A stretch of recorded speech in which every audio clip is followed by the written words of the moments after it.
ప్రభు అయిన యేసు మిమ్మల్ని అందరినీ దీవించి ఆశీర్వదించి బలపరచును గాక. ఈ ప్రతి అవసరం తీర్చబడును గాక.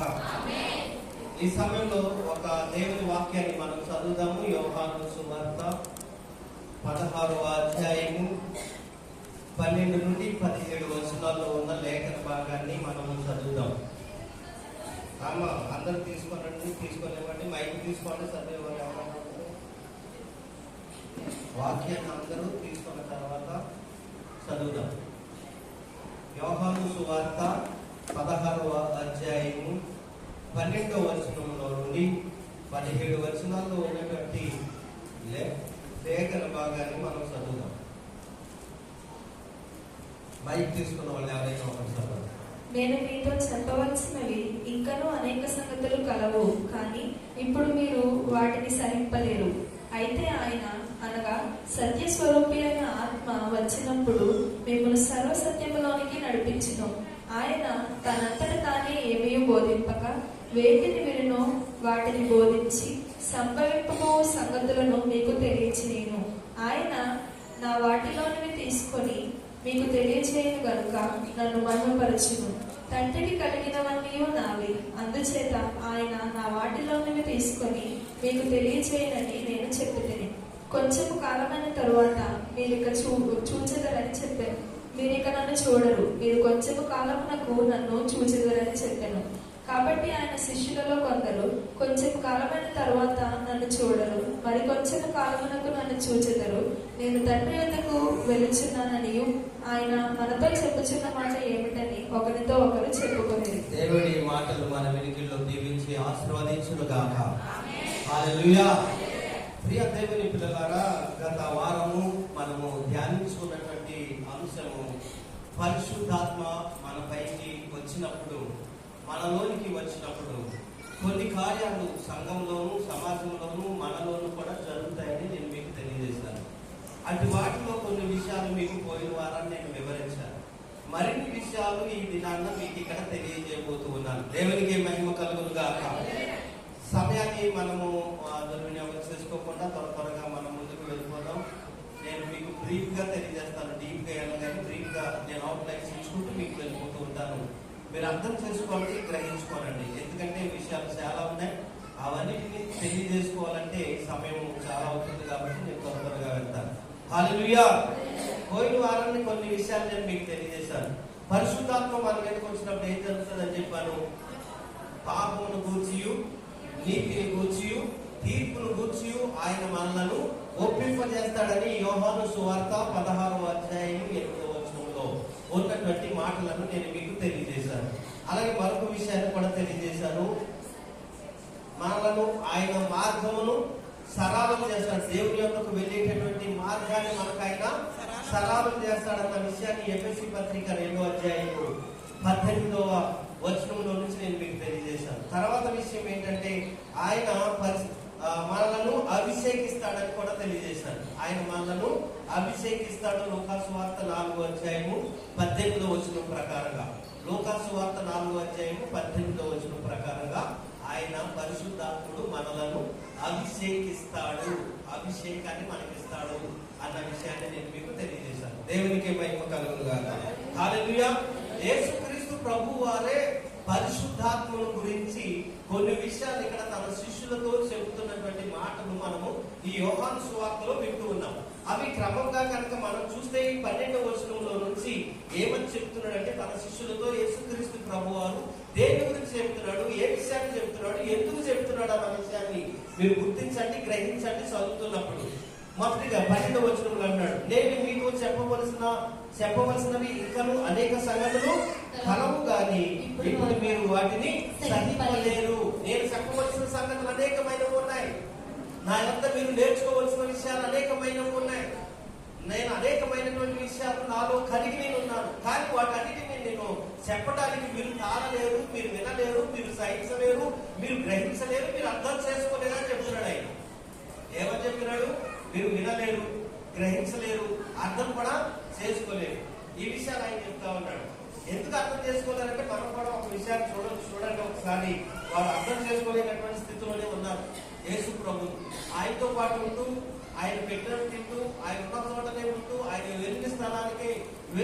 12 మంది శిష్యులు కూడా యేసు ప్రభు వారిని ఒక క్యాజువల్ గా ఒక మనుషులు చూసినట్లుగానే చూశారు కానీ ఆయన దైవ కుమారుడని, దేవుని యొద్ద నుంచి వచ్చిన వాడని, ఆయన దేవుని సంగతులు మనకు తెలియజేస్తా ఉన్నాడని, ఆయన యొక్క మనం మరింత నేర్చుకోవలసిన వారుగా ఉన్నామని, ఎంత అడిగితే అంత ఆయన మనకు అవుట్పుట్ ఇచ్చే దేవుడుగా ఉన్నాడన్న విషయాన్ని వారు గుర్తించగా గ్రహించగా అనేక పర్యాయాలు ఆయనను ఒక మరియా కుమారుడుగాను యేసేపు యొక్క కుమారుడుగానే ఆ శిష్యులు ఆయనతో ఉన్నప్పుడు భావించారు. అందుకనే అనేక విషయాలు ఆయన వారితో చెప్పలేకపోయారు. ఎందుకు చెప్పలేకపోయారంటే వీరు గ్రహించే స్థితిలో వారు లేరు. అందుకనే ప్రకటన గ్రంథం 3వ అధ్యాయంలో చెవి గలవాడు ఆత్మ సంఘంతో చెప్పుచున్న మాటలు వినుగా అంటాడు. అంటే చెవి వారు ఎవరు ఉంటారా?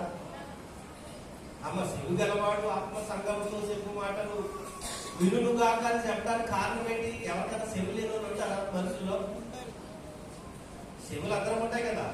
అంటే ఇదే మనసు వారికి లేదు, గ్రహించుకునే మనసు వారికి లేదు, అర్థం చేసుకునే మనసు వారికి లేదు. కాబట్టి ఆ మాటను పరిశుద్ధాత్ముడు అక్కడ అన్నాడు, ఆత్మ సంఘముతో చెప్పుచున్న మాటలు చెవి గలవాడు వినుగాక. అంటే అందరికి చెవులు ఉన్నాయి, కానీ చెప్తే వారు అర్థం చేసుకుంటలేదు కాబట్టి, గ్రహించలేకపోతున్నారు కాబట్టి, తెలుసుకోలేకపోతున్నారు కాబట్టి, ఎవరైతే హృదయం తెరవబడుతుందో, ఎవరి చెవులైతే తెరవబడతాయో, ఎవరి మనసు అయితే తెరవబడుతుందో వారు మాత్రమే అర్థం చేసుకుంటారన్న విషయాన్ని అక్కడ ఆత్మ సంఘముతో చెప్పుతున్న మాటలు చెవి గలవాడు వినుగాక అన్న మాటను ఉపయోగిస్తా ఉన్నాడు. దేవునికి మహిమ కలుగును గాక.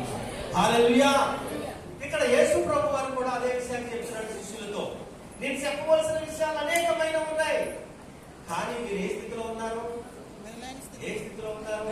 గ్రహించలేనటువంటి స్థితిలో ఉన్నారు, నేర్చుకోలేని స్థితిలో ఉన్నారు, అర్థం చేసుకోలేనటువంటి స్థితిలో ఉన్నారు. ఎందుకు అర్థం చేసుకోలేని స్థితిలో ఉన్నారు? ఎందుకు గ్రహించలేకపోతున్నారు? ఎందుకు నేర్చుకోలేకపోతున్నారు? అంటే ఆయనను ప్రభువుగా వారు చూడలేకపోతున్నారు.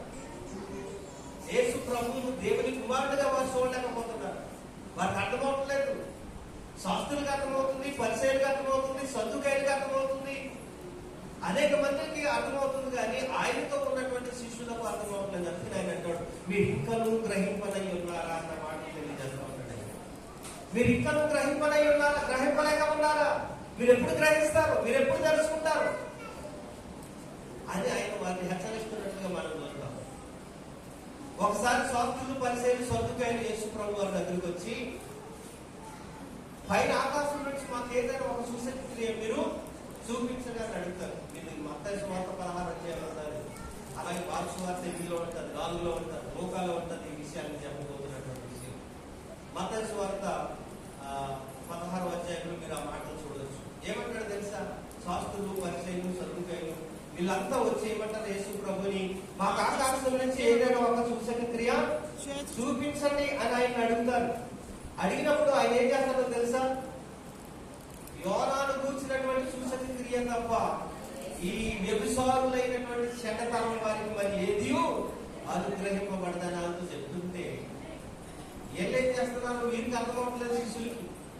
ఆయనేమో వాళ్ళతో చెప్తున్నాడు, వాళ్ళకి అర్థమవుతుంది. ఎవరికి అర్థమవుతుంది? ఎవరైతే యేసు ప్రభుని వెంబడించడం లేదో, తెలుసుకోలేదో, యేసు ప్రభు దగ్గరకు వచ్చారో, ఆయన శోధించడానికి వచ్చారో వారికి అర్థమవుతుంది. ఎవరు చెప్పేది? యేసు ప్రభు చెప్పేది. కానీ ఎవరికి అర్థం అవ్వట్లేదు? ఆయన దగ్గర ఉన్న శిష్యులకు అర్థం అవ్వట్లేదు. వాళ్ళు ఏమంటున్నారు?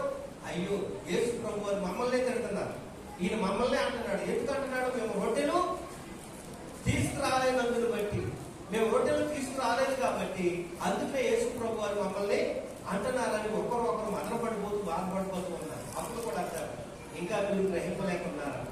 అవివేకులై ఉన్నారా? నేను ఎవరి గురించి మాట్లాడను, మిమ్మల్ని గురించి నేను మాట్లాడితే మీకు అర్థమవుతుంది, వాళ్ళకి అర్థమవుతుంది, కానీ మీకు అర్థమవుతలేదు. అంటే అర్థం ఏంటంటే మీరు ఎవరిని యేసు ప్రభుగా మీరు అర్థం చేసుకోలేకపోతా ఉన్నారు. దేవునికి మహిమ కలుగును గాక. ఈ దినాల్లో కూడా మనం దేవుని సన్నిధికి వస్తున్నాం, దేవుని మాటలు వింటున్నాం. వింటున్నటువంటి ఆ దేవుని మాటల్ని మనం ఎలాగా అర్థం చేసుకుంటున్నాం? శరీర సంబంధంగా తీసుకుంటున్నామా? ఆత్మ సంబంధంగా మనం తీసుకుంటున్నామా? విన్నటువంటి వాక్యాన్ని మనం హృదయంలో భద్రపరుచుకొని ఆ వాక్య ప్రకారంగా జీవించు వారుగా ఉన్నామా? ఆ దేవుని శక్తిని, ఆ దేవుని మహిమను, ఆ ప్రభు సమర్థుడని, ఆయనకు అసాధ్యమైనది ఏది లేదని, ఆయన సమస్తము చేయగలడని గ్రహించగలిగినటువంటి వారుగా మనం ఉంటే, తెలుసుకోగలిగినటువంటి వారుగా కనుక మనం ఉంటే, ఏం చేస్తామో తెలుసా? ప్రతిదినము మానక ప్రార్థన చేస్తాం. ప్రతిదినక మానక ప్రార్థన చేస్తాం. ప్రతిదినము మానక సహవాసంగా కూడుకుంటాం. ఎందుకంటే మనం చేసేటటువంటి ప్రార్థన ఆయన వినేటటువంటి దేవుడు. ఎక్కడైతే ఇద్దరు ముగ్గురు కూడి నా నామాన్ని మీరు స్తుతిస్తారో అక్కడ నేను ఉంటానని ఆయన అన్నాడా లేదా? అమ్మ అన్నాడా లేదా మాట? మీరు అన్నాడంటే అర్థమేంటి? అక్కడ ఆయన ఉన్నాడా లేదా? ఆయన ఉంటున్నాడు. మన ప్రార్థన వింటాడు. ఏం చేసినా ఆయన వింటాడు. దానికి తగిన ఫలం ఇస్తాడు. ఆ సత్యాన్ని గ్రహించుకున్న వారమైతే, ఆ సత్యాన్ని వినినటువంటి హృదయంలో భద్రపరుచుకున్నటువంటి వారుగా మనం ఉంటే ఏం చేస్తాం తెలుసా? మన సమస్యలు, మన ఇరుకులు, మన ఇబ్బందులు, మన బాధలన్నీ కూడా ఎక్కడికి వచ్చి తెలియజేసుకుంటాం? దేవుని సన్నిధికి వచ్చి మనం తెలియజేసుకుంటాం. మరి మనం రావట్లేదు ప్రార్థన కుడికి అంటే మనం ఎలా అర్థం చేసుకుంటాం? ఆయన్ని యేసు ప్రభుని మనం ఎలా అర్థం చేసుకుంటాము? ఆయన ఎక్కడో ఉన్నాడే, మన ప్రార్థన వింటాడేంటి? మన బాధ మనం పడదాం, మన పనులు మనం చూసుకుందాం, మన దారి మనం చూసుకుందాం అన్నట్టుగా ఉన్నటువంటి వారికి అర్థం కాదు. యేసు ప్రభు శిష్యులు కూడా అదే అర్థం కావట్లేదు. కాబట్టి ఏమన్నాడు యేసు ప్రభు? నేను మీతో చెప్పవలసినవి ఇంకను అనేకమైన సంగతులు కలవు, కానీ ఇప్పుడు మీరు వాటిని గ్రహింపలేరు. అయితే ఆయన అనగా సత్యస్వరూపి అయిన ఆత్మ వచ్చినప్పుడు మిమ్మును సర్వసత్యములోనికి నడిపించును. ఆయన తనంతట తానే ఏమీ బోధింపగా వేటిని వినునో వాటిని బోధించి సంభవింపబోవు సంగతులను మీకు తెలియజేయును. ఆయన నా వాటిలో నుండి తీసుకొని మీకు తెలియజేయును. కనుక నన్ను మహిమపరచును. తండ్రికి కలిగి ఉన్నవన్నీ నాది అందుచేత ఆయన నా వాటిలో నుంచి తీసుకొని మీకు తెలియజేయనని చెప్పి దేవునికి మహిమ కలుగునుగా. ఒక ఆయన గురించి చెప్తున్నాడు. ఆయన యేసు ప్రభు అనే ఇంకొక ఆయన గురించి చెప్తున్నాడు. ఎవరి గురించి చెప్తున్నాడు? అమ్మ ఎవరి గురించి చెప్తున్నాడు? నేను వెళ్ళిపోతున్నాను, ఇంకా నేను మీ మధ్యలో ఉంటాను, ఇంకా నాకు సమయం వచ్చింది, నేను వెళ్ళవలసింది గడి నాకు వచ్చింది, నేను వెళ్ళిపోతున్నాను. అయితే నేను చెప్పవలసిన విషయాలు ఎన్నో ఉన్నాయి. నా యొద్ద నుంచి నేర్చుకోవలసిన విషయాలు మీకు ఎన్నో ఉన్నాయి.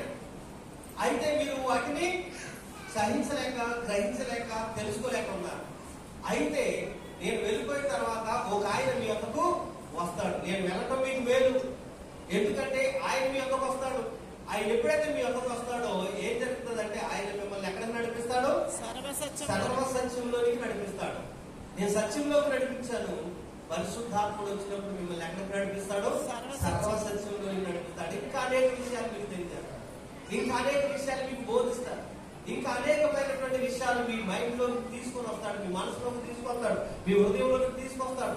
అప్పుడు మీరు నన్ను గ్రహిస్తారు, అప్పుడు మీరు నన్ను తెలుసుకుంటారు, అప్పుడు నా ప్రభావాన్ని మీరు గ్రహిస్తారని చెప్తా ఉన్నాడు. దేవునికి మహిమ కలుగునుగా. హల్లెలూయా. అందుకే నేను పోయిన వారం మీకు తెలియజేశాను, పరిశుద్ధాత్ముడు కనుక మనం లేకపోతే మనం ఏమీ గ్రహించలేనటువంటి వారిగానే ఉంటాం, ఏమీ తెలుసుకోలేనటువంటి వారిగానే ఉంటాం. యేసు ప్రభుతో 3.5 సంవత్సరాలు ఉన్నటువంటి శిష్యులు ఏమీ చేయలేకపోయారు, ఒక అద్భుతం చేయలేకపోయారు, ఒక ఆశ్చర్యకార్యం చేయలేకపోయారు. ఎప్పుడైతే ఆయన వెళ్ళిపోయిన తర్వాత పెంటెకొస్తు దినాన పరిశుద్ధాత్మ వారి మీదకి దిగిందో అగ్ని జ్వాలల వంటి 4 రూపంలో వారు వెంటనే అక్కడ బోధించినప్పుడు 3,000 మంది రక్షణ పొందారన్న విషయాన్ని నేను తెలియజేశాను. అంత మాత్రమే కాదు, వారు అద్భుత కార్యాలు చేశారు, ఆశ్చర్య కార్యాలు చేశారు, మహత్కార్యాలు చేశారు. గుడ్డు వారిని బాగు చేశారు. ఎంత ఇంచుకు పేదరులాగా వీధులు గుండా వెళ్తా ఉంటుంటే, నడుచుకుంటూ వెళ్తా ఉంటుంటే రోగగ్రస్తుల్ని, వ్యాధిగ్రస్తుల్ని, వ్యాధితో బాధపడుతూ లేవలేనటువంటి వారిని అందరినీ తీసుకొచ్చి ఎక్కడ పెట్టారంట? ఆ రోడ్డు పక్కంతా వారిని పరుచుకుంటా వెళ్ళిపోయి, పడేసుకుంటా వెళ్ళిపోయి వారి యొక్క బంధువులు. అప్పుడు పేతురు అది ఆరుకుండా వెళ్తుంటే ఏం జరిగింది? ఆయన నీడ ఈ రోగగ్రస్తుల మీద పడుతూ ఉంటే, వ్యాధిగ్రస్తుల మీద పడుతూ ఉంటుంటే ఏమైంది? వారు స్వస్థతలు ఉన్నారు, విడుదలలు ఉన్నారు, వారు మహిమ పొందుతున్నారు, వారు లేవనెత్తబడ్డారు, వారు బాగుపరచబడ్డారు. ఇది ఎలా జరిగిందంటే పరిశుద్ధాత్ముడు వారి మీదకి వచ్చి వారిని బలపరిచినప్పుడు వారు శక్తినిచ్చే దేవుడు. పరిశుద్ధాత్ముడు ఎవరో? శక్తిని, ఫలాన్ని అన్ని ఇచ్చే దేవుడు, వరాలు ఇచ్చే దేవుడు, ఫలాలు ఇచ్చే దేవుడు. దేవునికి మహిమ కలుగునుగా. హల్లెలూయా. అందుకనే పేతురు గారు అంటారు ఒక మాట, పరిశుద్ధాత్మ మీ మీద కొంటే ఒక వరం మీకు దొరికినట్లే అంటాడు. చూడండి, అపోస్తుల కార్యాల గ్రంథం 2వ అధ్యాయం 38వ వచనంలో మాట్లాడాడు. అపోస్తుల కార్యాల గ్రంథము 2వ అధ్యాయం 38వ వచనం. పేతురు వారి మనసు పొంది పాప క్షమాపణ నిమిత్తము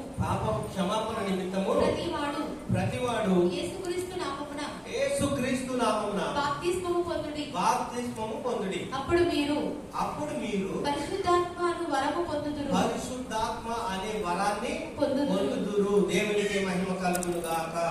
హల్లెలూయా. పేతురు గారు తెలియజేస్తా ఉన్నాడు. ఏమంటాడంటే, మీరు మారు మనసు పొంది పశ్చాత్తాపడి యేసుక్రీస్తు ప్రభువును ఒప్పుకొని ఆయన నామములో మీరు ఏం చేయాలి? బాప్తిస్మాన్ని పొందండి. అప్పుడు మీకు ఒక వరం దొరుకుతుంది అంటున్నాడు. ఏంటి ఆ వరము? చెప్పండి, ఏంటి ఆ వరము? పరిశుద్ధాత్మ అనే వరము మీకు లభిస్తుంది అంటున్నాడు. దేవునికి మహిమ కలుగును గాక. హల్లెలూయా. ఆ వరాన్ని సంఘంలో ఉన్న వాళ్ళందరూ పొందుకోవాలి. ఎందుకంటే ఆత్మ లేని వాడు వాడు కాదు అని ఆయన చెప్తున్నాడు. ఆత్మను ఆర్పకండి అని ఆయన చెప్తున్నాడు. ఆత్మ కలిగిన వాడు నా వాడని ఆయన చెప్తా ఉన్నాడు. కాబట్టి ప్రతి ఒక్కరు సంఘంలో ఉన్న ప్రతి ఒక్కరు ఏం పొందుకోవాలి? ఏ వరాన్ని పొందుకోవాలి? పరిశుద్ధాత్మ అనేటటువంటి వరాన్ని మనము పొందుకోవలసినటువంటి వారమై ఉన్నాము. దేవునికి మహిమ కలుగును గాక. హల్లెలూయా.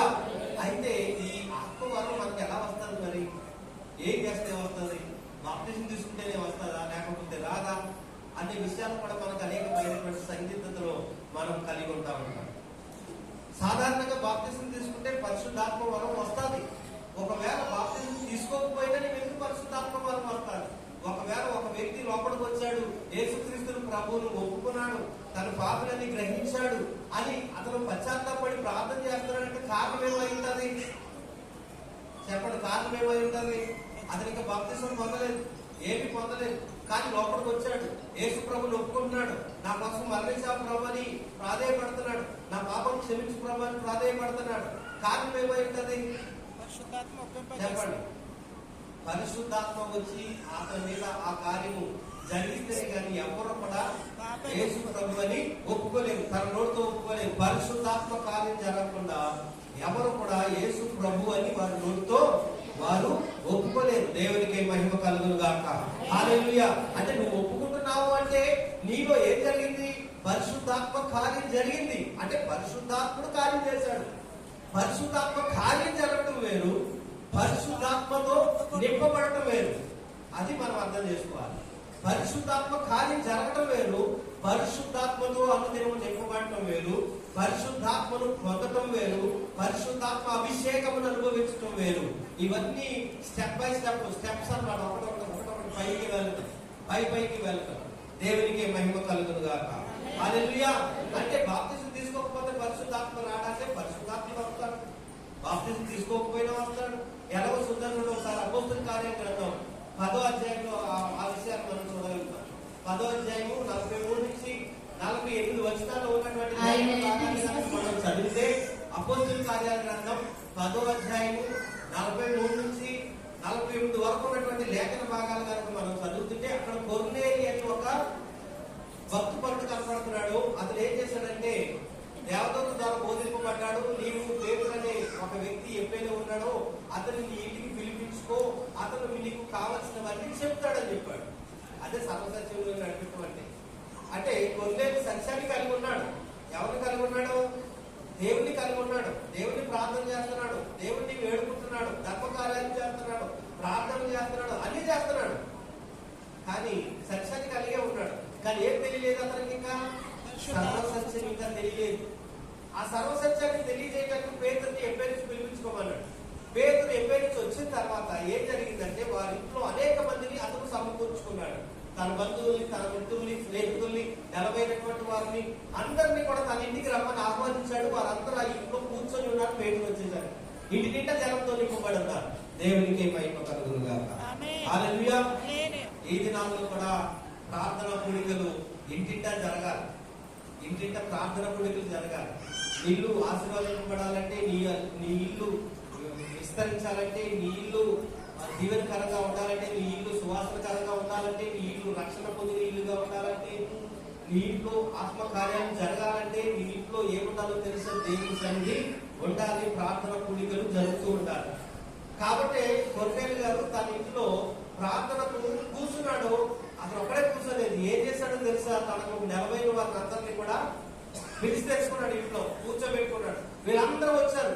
ఇంటి నిండా జనం కిక్కిరిసిపోయి ఉన్నారు. ఇప్పుడు పేతురు వచ్చాడు. పేతురు వచ్చిన వెంటనే కొన్నేలు గారు వెళ్ళిపోయి ఆయన పాదాల మీద పడ్డాడు. అప్పుడు పేతురు గారు అన్నాడు, నీవు నరుడనే, నేను నరుడినే, కాబట్టి నా మీద నా పాదాల మీద పడటానికి వీల్లేదని అతను లేవనెత్తి చూసి ఆశ్చర్యపోయాడు ఆ ఇంట్లో ఉన్నటువంటి జనాలందరినీ. దేవునికి మహిమ కలుగును గాక. హల్లెలూయా. వారంతా ఎవరు చెప్పండి? కొన్నేళ్ళ ఇంట్లో ఉన్న వారంతా ఎవరు? అంజులు. దేవుడిని ఎరగనటువంటి వారు. దేవుడు అంటే ఎవరో తెలియని వాళ్ళకి. ఆ దేవుడు అంటే ఎవరో తెలియనటువంటి వారిని అందరినీ కూడా సమకూర్చుకున్నాడు.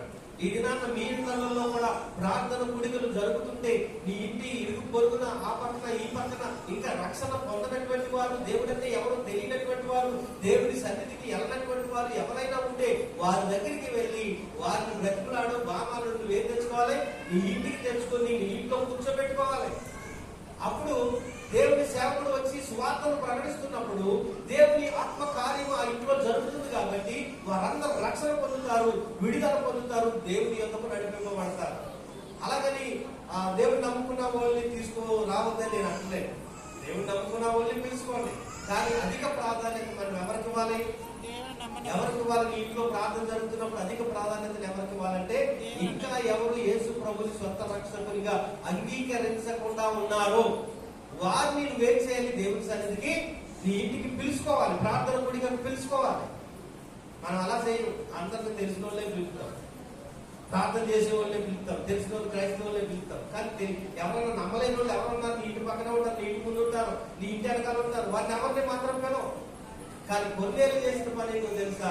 అన్యులందరినీ, తన స్నేహితులందరినీ, నెలవైన వారందరినీ, ఇంటి పక్కన చుట్టుపక్కల ఉన్నటువంటి వారందరినీ తన ఇంటికి పిలుచుకొని వచ్చాడు. దేవునికి మహిమ కలుగును గాక. హల్లెలూయా.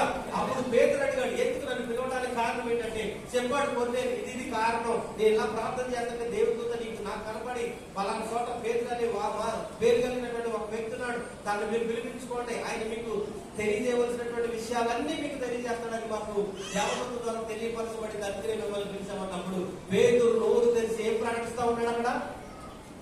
యేసు క్రీస్తు ప్రభువు వారు అందరికీ ప్రభువు అని ప్రకటిస్తూ ఆయన చేసిన రక్షణ కార్యాన్ని గురించి, ఆయన జరిగించిన రక్షణ కార్యాన్ని గురించి, ఆయన మనుషుల కొరకు తన ప్రాణాన్ని ఎలా పెట్టాడు, ఎందుకు పెట్టాడు, ప్రాణం పెట్టడం వల్ల కలిగింది ఏంటి, తన రక్తం చిందించడం వల్ల మనకు కలిగింది ఏంటి, మనకి ఏమిస్తున్నాడు, విడుదల, రక్షణ, విమోచన ఎలాగవుతుందో ఈ విషయాలన్నీ సువార్త రూపంలో అక్కడ ప్రకటిస్తున్నటువంటి సమయంలో ఏం జరిగింది చెప్పండి? ఏం జరిగింది అక్కడ?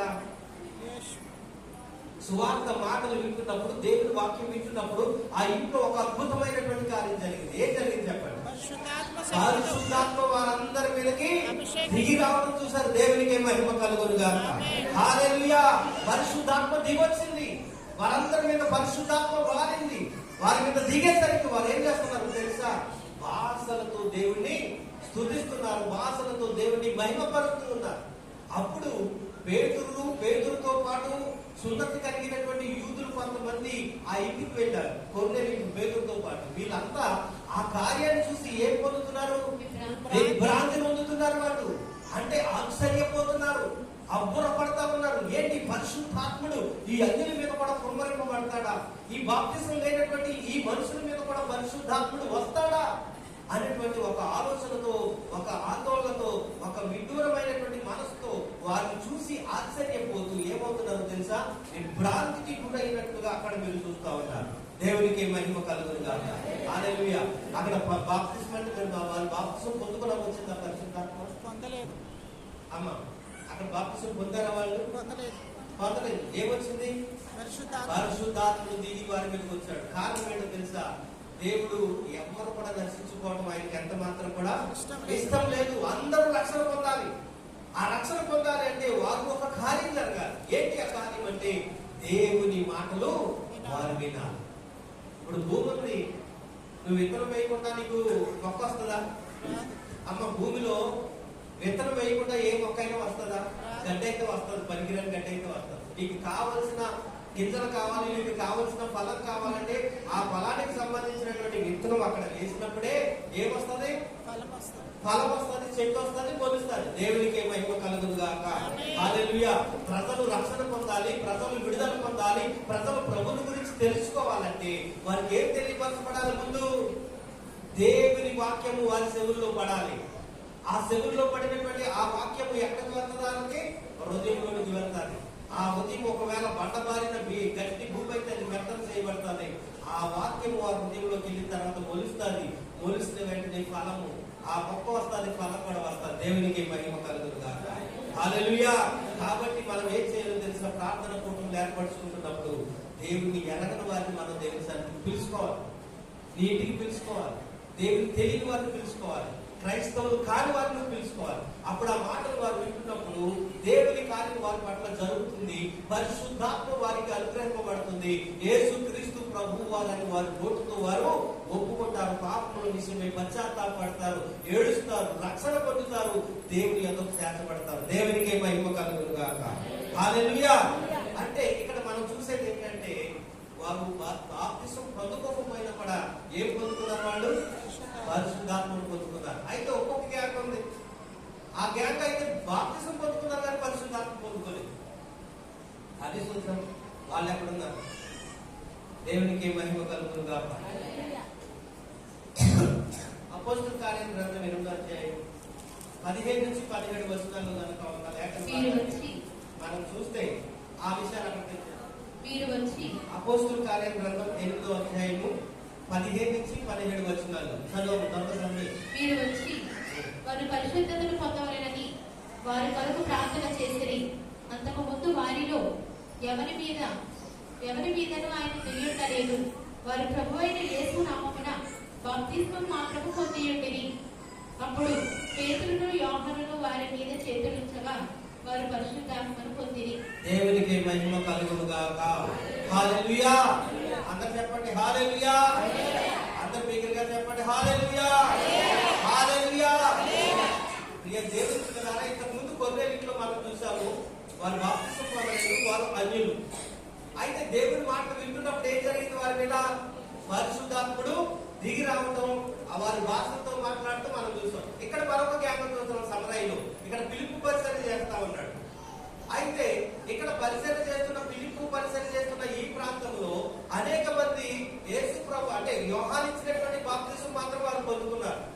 ఎవరో బాప్తిసం ఇచ్చే యోహాను బాప్తిసం మాత్రం వారు పొందుకున్నారు. బాప్తిసం అయితే పొందుకున్నారు కానీ ఏం పొందలేదు? పరిశుద్ధాత్మను పొందలేదు. పరిశుద్ధాత్మ అయితే వాళ్ళకి ఇంకా దొరకలేదు.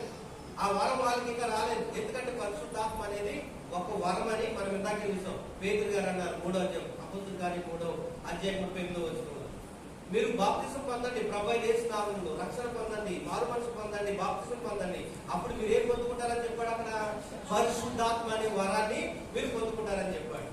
అయితే ఇక్కడ మరొక గ్యాంగ్ ఉంది. బాప్తిసాలు అన్ని తీసుకున్నారు కానీ ఎవరి మీదకి ఇంతవరకు ఎవరు కూడా ఏ పరిశుద్ధాత్మ కూడా వారి మీదకి దిగలేదంట. దేవునికి మహిమ కలుగును గాక. హల్లెలూయా. అప్పుడు పేతురు, యోహాను వీరంతా వచ్చి వారి మీద చేతులుంచి ప్రార్థన చేస్తున్నటువంటి సమయంలో ఏం జరిగిందంట?